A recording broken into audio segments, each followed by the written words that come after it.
우리 옆에 분 한번 바라보십시오. 우리 지난주는 저희 딸내미가 아빠 말씀이 너무 달콤해서 잠이 왔다고 했는데, 오늘은 찬양대 성가대 찬양이 너무 달콤해서 몇 분이 눈을 지그시 감은 분이 계셨습니다.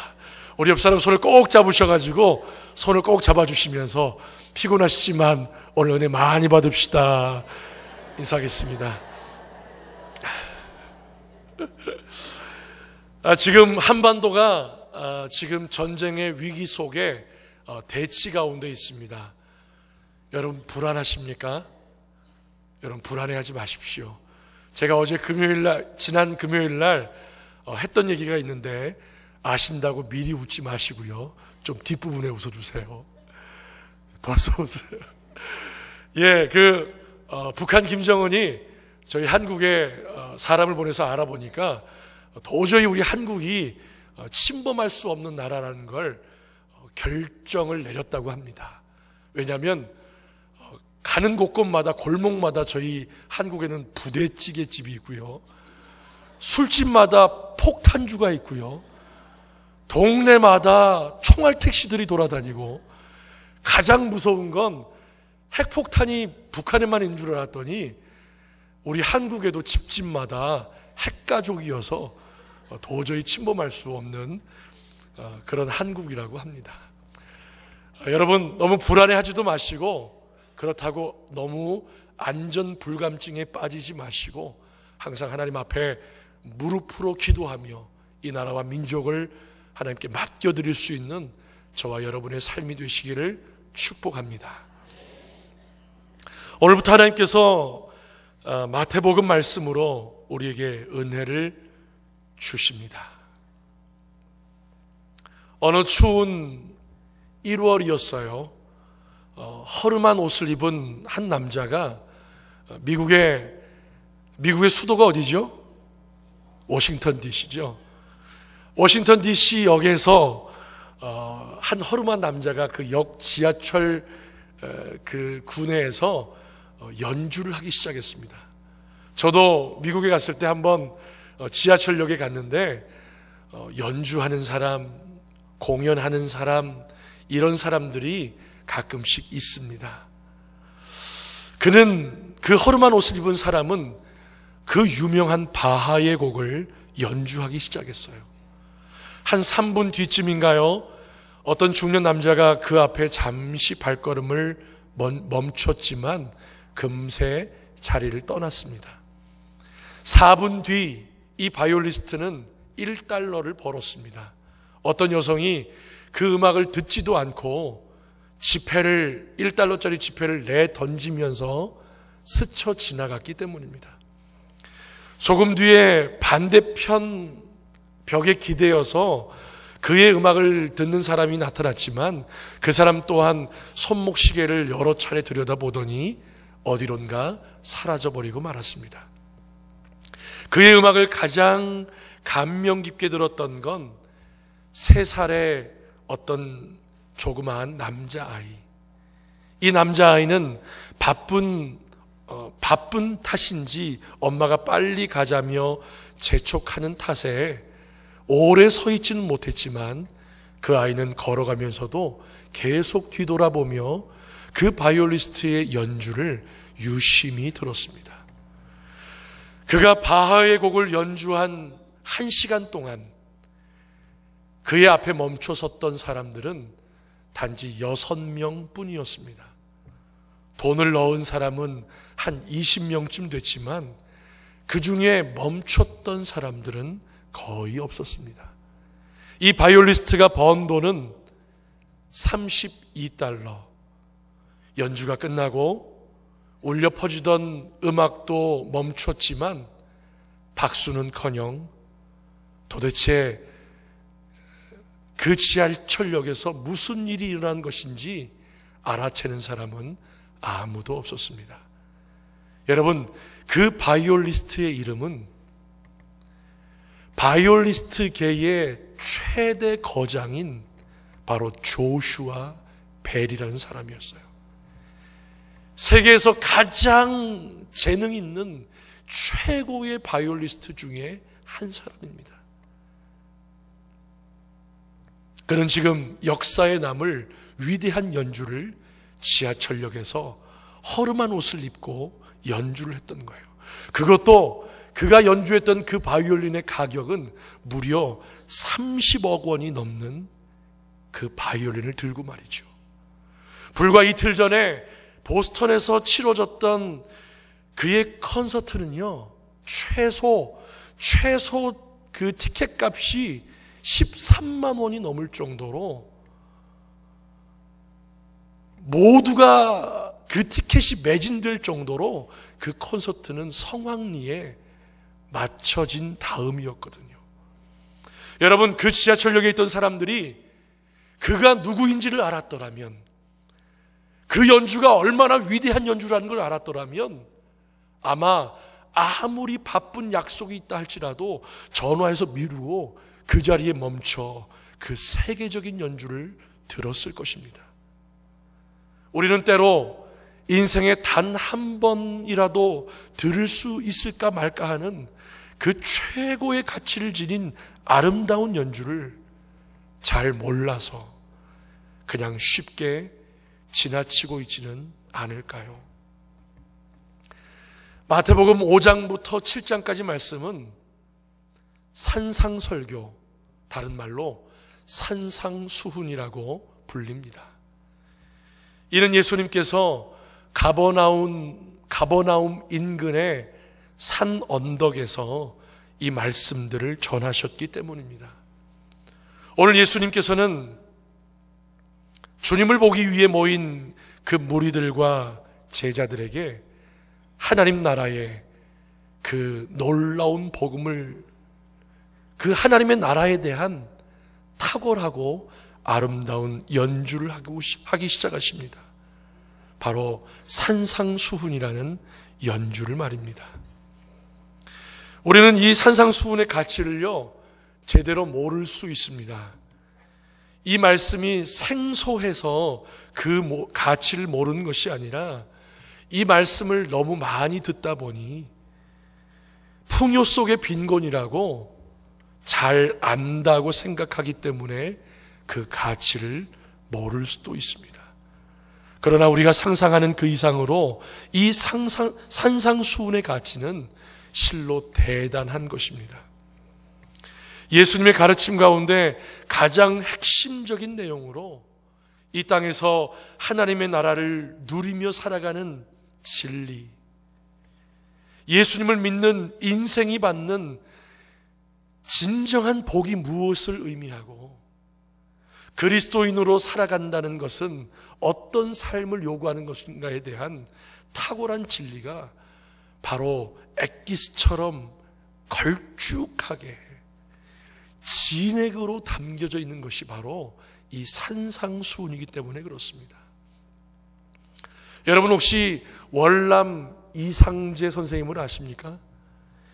여러분, 이 월남 이상재 선생님은 사실은 유교 사상이 아주 독실한 분이었어요. 일제 때 그는 일본에 반대하다가 감옥에 갇히게 되었습니다. 독방에 갇혀있던 어느 날 그는 감옥 안 마룻바닥, 그 마루 틈 사이에 쪽지가 끼어져 있는 것을 발견했어요. 그 쪽지, 구겨진 그 쪽지를 꺼내 펴보니까 그는 처음 보는 말씀이지만 우리가 아는 바로 산상수훈을 기록한 몇 장의 구겨진 쪽지였습니다. 그 내용은 이런 내용들이었어요. 오른편을 때리거든 왼편을 돌려대라. 속옷을 달라는 자에게 겉옷까지 주어라. 오리를 가자고 하는 자에게 심리까지 가도록 해라. 보통 일반 사람들이 이런 내용을 보면 이건 도무지 상식적으로 말이 안 되는 내용이거든요. 이상재 선생님은 사람이 이렇게 살아갈 수 있다고? 이건 현실적으로 이루어질 수 없는 불가능한 내용이야. 이건 말도 안 되는 이야기야. 이런 생각이 들자 그 쪽지의 글은 형편없는 내용이라고 여기고 그 쪽지를 다시 있던 자리에 구겨 넣어서 마루 틈새에 끼워 넣었습니다. 그런데 감옥 독방이라는 곳이 혼자 있다 보니까 심심하기 짝이 없는 거예요. 어떤 사람들은 독방에 갇혀 있을 때 하도 심심해서 너무 심심하고 너무 할 일이 없어서 자신의 몸에 있는 우리 어릴 때는 이 같은 게 있었잖아요. 이 같은 거를 막 잡아가지고 이끼리 막 이렇게 싸움을 붙이는 놀이를 하면서 시간을 보냈다고 하는, 참 이게 웃을 수도 울 수도 없는 그런 이야기도 있습니다. 이 이상재 선생님도 독방에 너무 오랜 시간 혼자 있다 보니까 너무 심심한 나머지 그 쪽지 내용 말도 안 되지만 한번 다시 읽어보고 싶은 마음이 들었어요. 그래서 꺼내보면 도저히 말이 안 돼서 비웃음만 나오고, 그래서 다시 틈새에 집어넣고, 그러다가 심심하면 또 꺼내봤습니다. 여러분, 그가 발견한 그 쪽지는요, 하나님께서 그를 위해 준비해 놓으신 하늘나라의 최고의 연주였습니다. 그렇게 그 쪽지를 읽고 읽다가 하나님의 은혜가 그의 마음 가운데 임하기 시작하셨습니다. 하나님께서 그 마음에 믿음을 주셨고 생명을 발견하게 하셨고 하나님의 나라를 얻게 하셨습니다. 어느새 그는 그 말씀을 읽는 가운데 온전한 기독교인으로 변화가 되었다고 합니다. 여러분, 산상수훈은요, 기독교뿐만이 아니라 타 종교 그리고 타 문화권에서도 위대한 가르침으로 받아들여지고 있다고 합니다. 여러분, 힌두교의 유명한 정신적 지도자가 누구죠? 마하트마 간디죠. 우리 젊으신 분들은 또 개간지 이런 얘기 하지 마시고요. 마하트마 간디입니다. 힌두교의 마하트마 간디는 산상수훈의 깊은 영향을 받아서 비폭력 혁명을 통한 인도의 독립을 일구어내기도 했습니다. 당시 간디의 제자가 무려 2천여 명이나 됐다고 합니다. 그가 인도를 서방 강대국으로부터 해방시키고 독립국가로 만들 수 있었던 것은 바로 이 산상수훈이라는 책을 들고서 무저항주의로 대항했기 때문에 나라를 건질 수 있었다고 합니다. 그는 평소에 제자들에게 이 산상수훈을 휴대하고 다니면서 읽도록 그렇게 가르쳤다고 합니다. 실제로 이 힌두교인들이면서도 2,000명 모두가 산상수훈을 들고 다녔다는 것이 유명한 일화로 남아있다고 합니다. 그 말씀이 너무나 귀해서 산상수훈은 산상보훈이라고 부르는 사람도 있습니다. 나에게는 꿈이 있습니다. 이 말을 누가 했죠? 미국의 마틴 루터킹 목사님도 이 산상수훈의 가르침을 비폭력, 흑백 차별 금지 운동의 기초 정신으로 삼았습니다. 여러분, 우리가 오늘 듣게 될 이 말씀은 그 놀라운 가치를 지닌 산상수훈 중에서도 엑기스 중에 엑기스, 바로 황금률이라고 표현되는 팔복의 말씀입니다. 오늘 주시는 이 말씀을 통해서 하나님이 진정으로 원하시는 믿음을 소유한 사람으로 여러분 모두와 제가 함께 변화될 수 있기를 성령님께서 말씀을 통해 역사해 주시기를 간절히 소망합니다. 여러분, 혹시 번영신학이라고 들어보셨습니까? 번영신학, 다른 말로 하면 기복주의라는 거죠. 이 번영신학이 한국교회에 들어왔고 그리고 퍼지기 시작했습니다. 처음에는 병 고치는 기도에서 출발했다고 합니다. 그것을 정당화하는 과정에서 번영신학이 주장되었다고 해요. 이를 지지하는 성경 구절이 요한일서 1장 2절이라고 그들은 말합니다. 요한일서 1장 2절은 이렇게 말합니다. 사랑하는 자여, 내 영혼이 잘됨 같이 내가 범사에 잘되고 강건하기를 내가 간구하노라. 이 말씀이 너무나 귀하고 생명의 말씀이지만 이 말씀을 잘 되는 것이 당연한 거다, 하나님께서는 우리 모두가 부자 되기를 원하신다, 이런 잘못된 해석을 통하여 한국교회가 그 번영신학이 잘못 들어왔다는 것입니다. 여러분, 구약시대에도 기복종교가 있었습니다. 이 때문에 선민 이스라엘은 항상 조심해야 했습니다. 출애굽한 이스라엘이 가나안 땅을 정복하기 직전 모세는 모압 평지에서 요단강 건너편 약속의 땅을 바라보았습니다. 그 땅은 너무도 풍요로운 땅이었어요. 너무도 완벽해 보이는 땅이고, 들어가서 하나님께서 우리 이스라엘 백성들에게 주시기만 하면 평생을 걱정 없이 풍요로움을 누릴 수 있을 만한 땅이었습니다. 그런데 모세는 그 땅을 바라보며 이스라엘의 미래가 걱정되기 시작했습니다. 그래서 이스라엘에게 미리 경고해 두어야겠다라는 마음을 하나님께서 주셨어요. 그래서 신명기 8장 12절에서 14절에 보면 모세는 이스라엘 백성들에게 이렇게 경고합니다. 한번 말씀을 띄워주십시오. 우리 함께 읽겠습니다. 신명기 8장 12절에서 14절입니다. 우리 말씀을 한번 찾아볼까요? 신명기 8장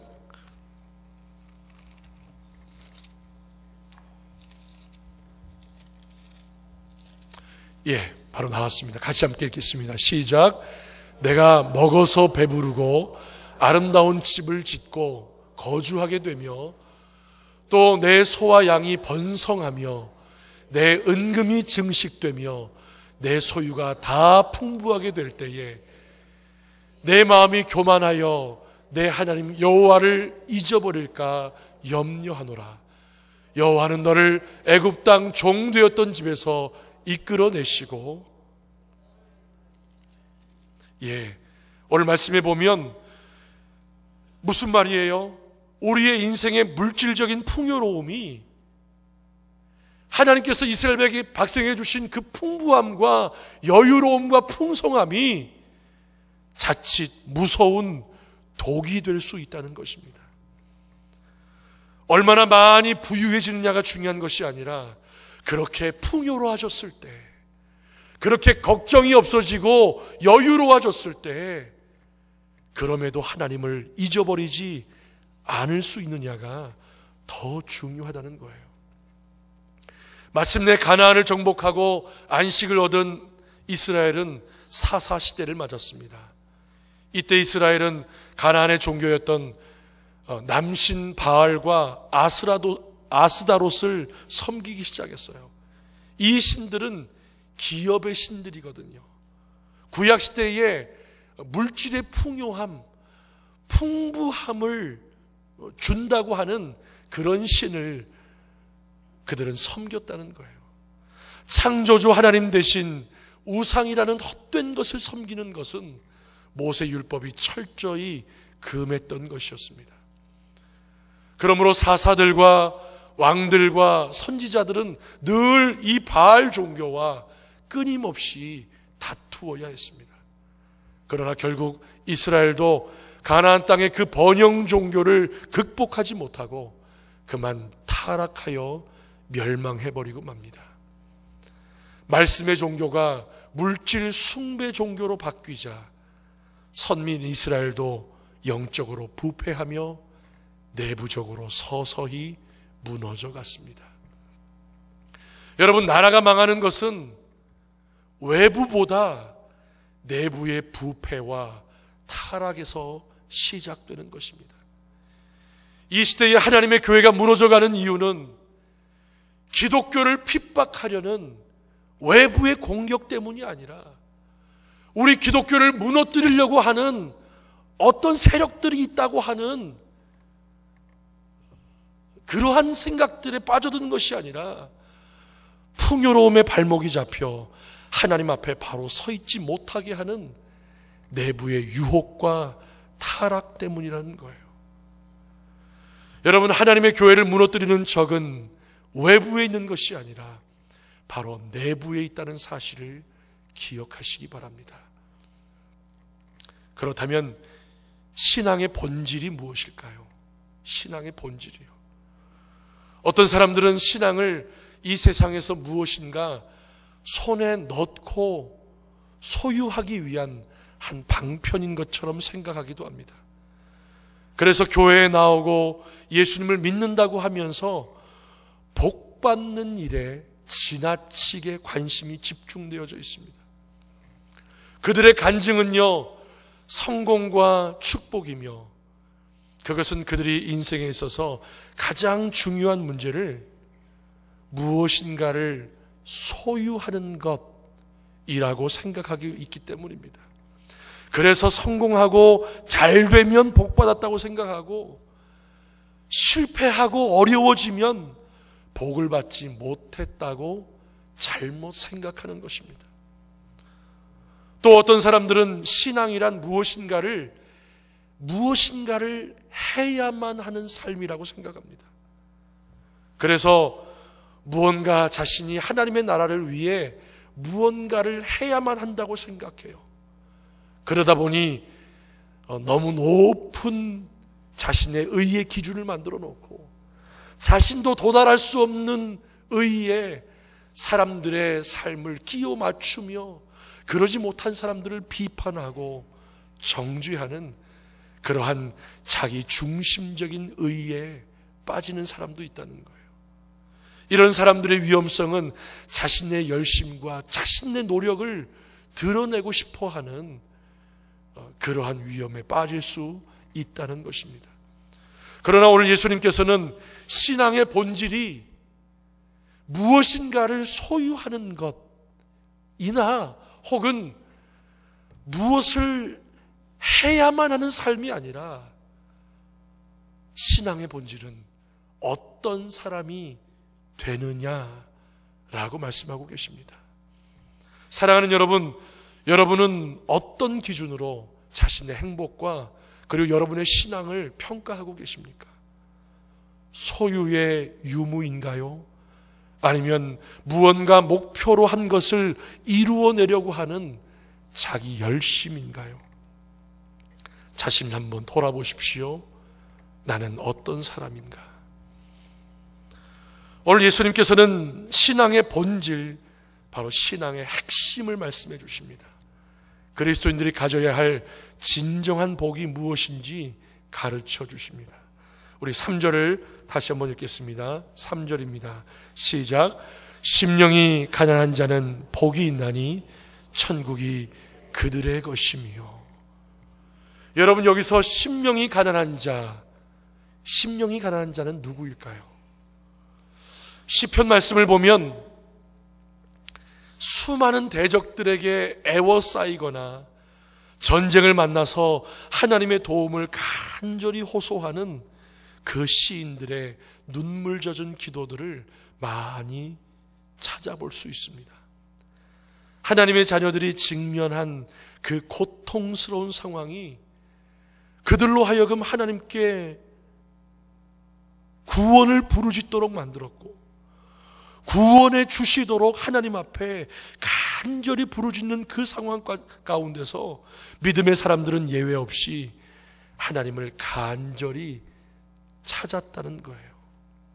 왜냐하면 그 고통과 어려운 시련에서 벗어나는 길은 우리 주님을 만나는 길밖에 없다는 그런 간절한 신앙이 있었기 때문입니다. 그들은 하나님 앞에 어려움을 당할 때에 자신의 도움이 세상에는 있지 않다고 생각했습니다.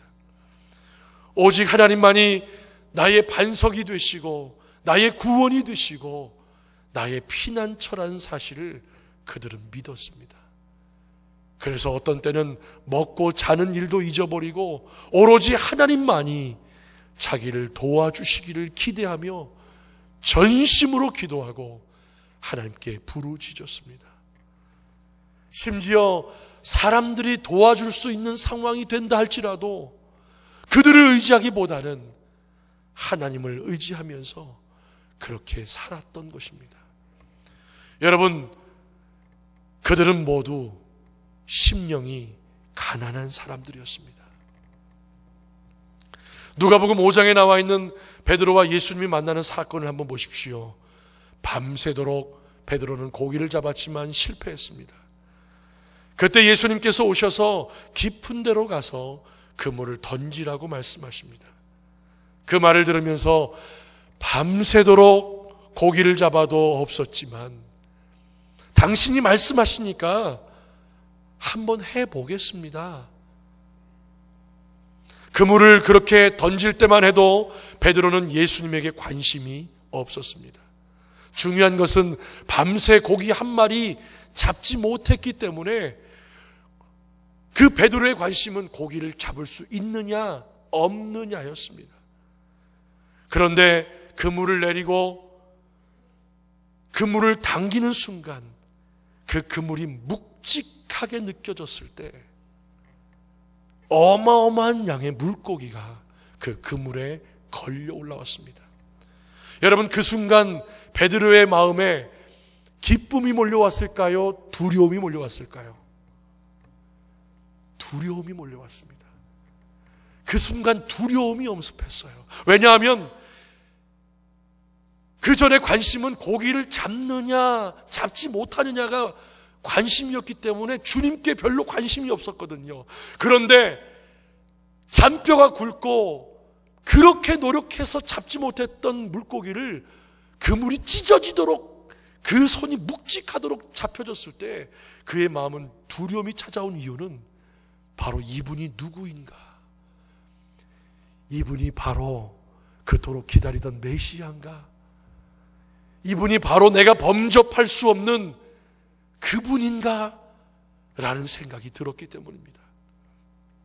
그는 그분이 평범한 분이 아니라 하나님의 성품을 가지신 분이라는 사실 그는 직감할 수 있었어요. 그래서 베드로는 그분 앞에 무릎을 꿇고 두려움에 떨며 이렇게 말씀드립니다. 주님, 나를 떠나시옵소서. 나는 죄인입니다. 나는 거룩하신 당신 앞에 함께 있는 것을 감당할 만큼 그렇게 깨끗한 사람이 아닙니다. 저는 죄인이고 당신은 죄가 없으신 분 같습니다. 주님, 저를 떠나십시오. 그의 고백의 뜻은 이런 내용입니다. 당신의 그 특별한 하나님의 성품을 가지신 당신은 바로 하나님의 아들이시라는 것을 내가 알았고 나도 내 영혼을 위해서 주님과 함께 있고 싶지만 나와 당신과는 질적으로 함께 있을 수 없는 나는 정말 더럽고 냄새나는 죄인이며 당신은 너무나 깨끗한 주님이십니다. 나는 죄인입니다. 여러분, 베드로는 그렇게 예수님 앞에 고백했습니다. 여러분, 이것이 바로 가난한 마음입니다. 이것이 바로 가난한 마음이에요. 여러분, 부자들의 집에 가보셨습니까? 저는 제 친구가 모 종합건설회사 30대 그룹에 들어가는 친구가 있어서 군대 제대한 후에 그 친구의 집을 갔다가 깜짝 놀랐습니다. 서초동에 100몇십 평짜리 고급 빌라에 안에 들어갔더니 바닥이 대리석으로 쫙 깔려져 있고 방과 방 사이가 얼마나 멀리 떨어져 있는지 한번 방에 들어갔다가 찾아서 나오기가 쉽지 않을 정도더라고요. 여러분, 거기 가봤더니 으리으리하고 정말 고가의 호화한 물건들이 다 들어차 있더라고요. 저는 기죽지 않았습니다. 왜냐하면 저는 하나님 나라의 부자거든요. 하나님께서 온 우주 만물에 창조주시고 온 우주의 주인이시고 저는 그 아들이기 때문에 이 세상 물질에 그렇게 연연하지 않습니다. 그런데요, 이 부자 집에 가봤더니 하나하나 그냥 예사롭게 놓지 않았어요. 그 여백의 미도 살리고요, 그림 하나 그리고 물건 하나도 정말 고가에 자신이 원하는 것만 원하는 위치에 놓았더라고요.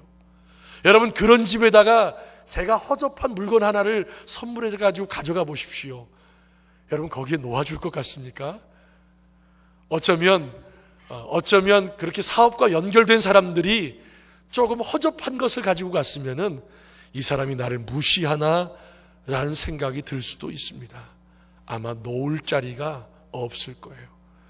그러나 가난한 사람의 집에 한번 가보면 어떤 것을 사가도 그 사람은 감사해야 합니다. 작은 귤 몇 개만 가지고 가도, 자그마한 인터넷에서 산 작은 시계 하나만 가지고 가도 이런 걸 사오셨냐고 감사하다고, 그 마음에 감사하고 어디든지 놓고 싶어 합니다. 사랑하는 여러분, 우리의 심령의 가난함이란 것이 바로 이런 것입니다. 우리 안에 세상의 물질, 또 세상의 성공, 세상의 가치들로 가득 채워져 있으면 하나님의 은혜가 놓여질 자리가 없습니다. 하나님이 아무리 우리에게 은혜를 주시고 싶어도 우리의 마음에 세상의 것들로 채워져 있으면 우리 안에 들어갈 자리가 없다는 거예요. 사랑하는 여러분, 우리는 매일매일 메마른 영혼에 감동을 주시는 하나님의 말씀 없이는 살 수 없는 사람들입니다.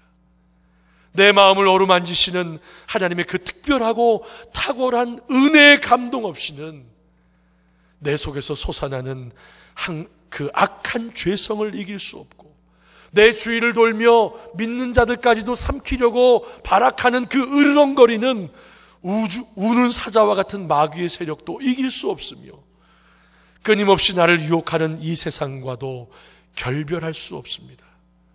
여러분, 그래서 우리에게는 목마름이 필요합니다. 우리에게는 갈급함이 필요하다는 거예요. 하나님이 우리의 마음 가운데 채워지기 위해서는 우리의 마음 가운데 그렇게 쑤셔놓고 구겨놓고 가득 채워놨던 내 인간적인 것들을 내려놓아야 한다는 것입니다. 사랑하는 여러분, 이 시간 우리의 영혼이 하나님을 향한 갈급함을 회복시켜 달라고 기도할 수 있기를 소망합니다. 우리에게 주신 건강이나 물질이나 형통으로 인해 하나님을 잊지 않게 해달라고 간절히 하나님의 은혜를 구합시다. 심령이 가난해지고 주의 말씀을 향해 마음을 열 때에 하나님의 은혜가 우리 속에 들어오기 시작합니다. 그때 하나님은 우리를 고치시기 시작합니다. 그때 우리 자신의 부패한 성품들을 고쳐가기 시작하십니다.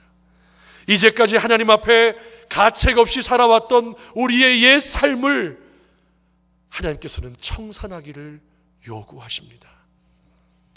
오늘도 하나님은 심령이 가난한 자를, 마음이 비어있는 사람을 지금도 찾고 계십니다. 하나님은 심령이 가난한 사람에게 하나님의 나라를 통째로 주고 싶어 하십니다. 그 나라를 소유하고 그 나라에서 하나님으로 말미암는 참된 기쁨과 즐거움을 누리며 복된 삶을 살기를 하나님은 오늘도 원하고 계십니다. 하나님께서 오늘 당신의 나라를 주시겠다고 우리를 초청하실 때, 여러분 이 시간 목마른 사슴과 같은 심정으로 우리 함께 주님께 조용히 찬양하며 함께 나아가겠습니다. 우리 함께 찬양하겠습니다. 목마른 사슴 시내 물을 찾아 헤매이듯이 내 영혼 주를 찾기에 갈급하나. 우리 가슴에 손 얹고 다시 한번 찬양합니다. 목마른 사슴,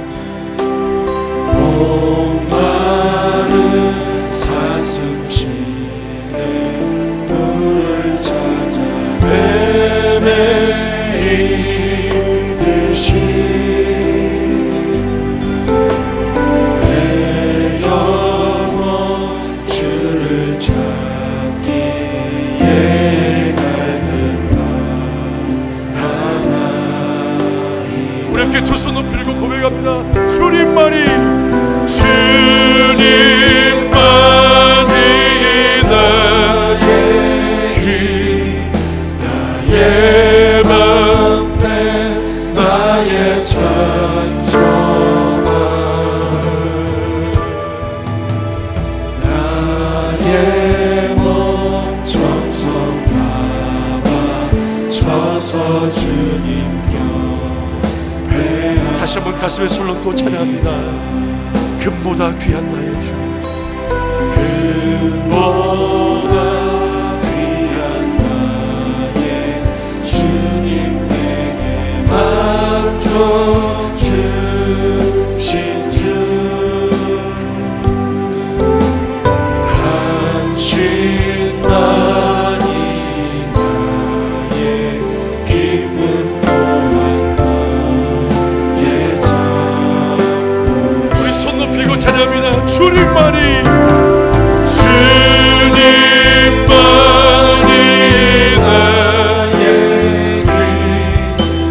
길, 나의 방패, 나의 찬송아,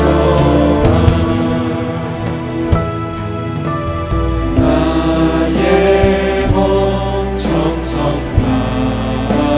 다쳐서 주님 곁에. 마지막으로 두 눈을 감고 함께 고백하겠습니다. 주님만이 나의 힘, 주님만이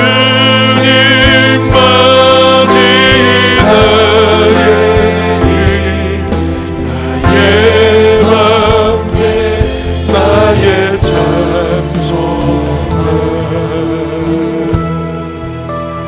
나의 몸 정성 다쳐서 주님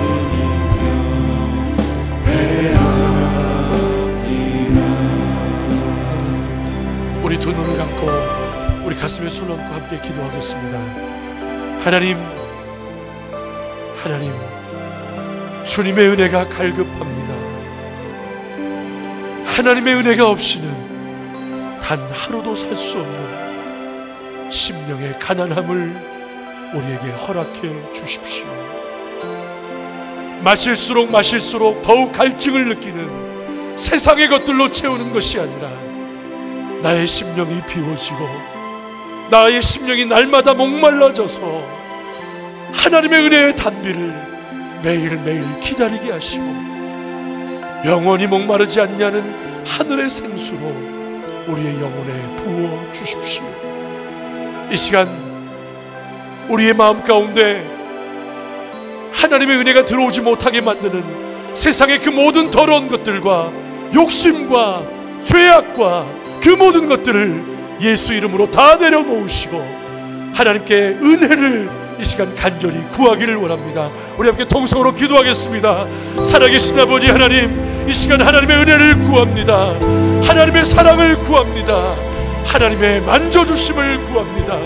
아버지 하나님이여, 목마른 사슴과 같이 우리에게 갈급한 심령을 매일매일 허락하여 주시고 하나님, 우리가 날마다 가난한 심령이 되어 하나님의 은혜가 없이는 단 하루도 살 수 없다고 고백하며 물고기가 물을 떠나서는 단 하루도 단 몇 초도 살 수 없듯이 주여 아버지 하나님이여, 우리가 하나님을 떠나 살 수 없음을 날마다 고백하며 주님과 함께 믿음으로 나아갈 수 있도록 하나님 인도하여 주시옵소서. 우리에게 믿음을 주시기를 원합니다. 우리에게 아버지 하나님이여, 우리에게 가난한 심령을 날마다 허락해 주셔서 하나님의 은혜 앞에, 하나님의 말씀 앞에, 하나님의 사랑 앞에 날마다 무릎 꿇을 수 있는 거룩한 사람들 되게 하여 주시옵소서. 오늘도 하나님의 은혜로 채워주심을 감사드립니다. 이 한 주간도 하나님의 은혜 가운데 살게 하시고 예수 그리스도 이름으로 승리하게 하여 주시옵소서. 사랑의 하나님 감사합니다. 오늘 말씀을 통하여 우리에게 하나님 나라의 위대한 연주를 들려주시고 이 귀한 심령이 가난한 자 그에게 천국을 주신다는 이 말씀을 주셔서 감사를 드립니다. 하나님, 우리에게 오늘도 하나님의 나라를 허락해 주시기를 소망합니다. 하나님의 나라가 우리 가운데, 우리의 심령 가운데 매일매일 이루어지게 하여 주시옵소서. 그를 위하여 하나님, 우리에게 가난한 심령을 날마다 허락해 주셔서 하나님의 은혜가 아니고서는 단 하루도 살 수 없다는 고백이 우리의 인생 매일매일의 고백이 되게 하여 주시옵소서. 하나님의 은혜 외에도 살 수 있다고 그렇게 유혹하고 신기루를 갖다 주는 사탄의 유혹에 빠지지 않게 하여 주시고, 우리의 마음에 있는 인간적인 부유함과 인간적인 편안함과 인간적인 만족함이 아니라 그 모든 것들이 다 예수의 이름으로 떠나가게 하여 주시고, 오직 하나님 나라의 은혜로만 살아가는 거룩한 하나님의 백성들 되게 하여 주시옵소서. 이 한 주간도 하나님의 은혜로 살 수 있도록 우리를 당신의 사랑의 팔로 날마다 붙들어 주시기를 간절히 소망합니다. 지금은 우리 주 예수 그리스도의 은혜와 하나님 아버지의 무한하신 사랑하심과 성령님의 감동하심이 오늘 예배 가운데 나오며 오늘도 가난한 심령으로 주님을 바라보며, 아니 내일도 모레도 우리의 일생 동안 가난한 심령으로 주님만을 바라보며 살기를 소망하며 돌아가는 모든 하나님의 백성들 머리 위에와 그 가정과 삶의 터전 위에 주님의 몸된 교회와 이 나라와 민족과 열방 가운데 지금부터 영원토록 항상 함께 있을지어다. 아멘.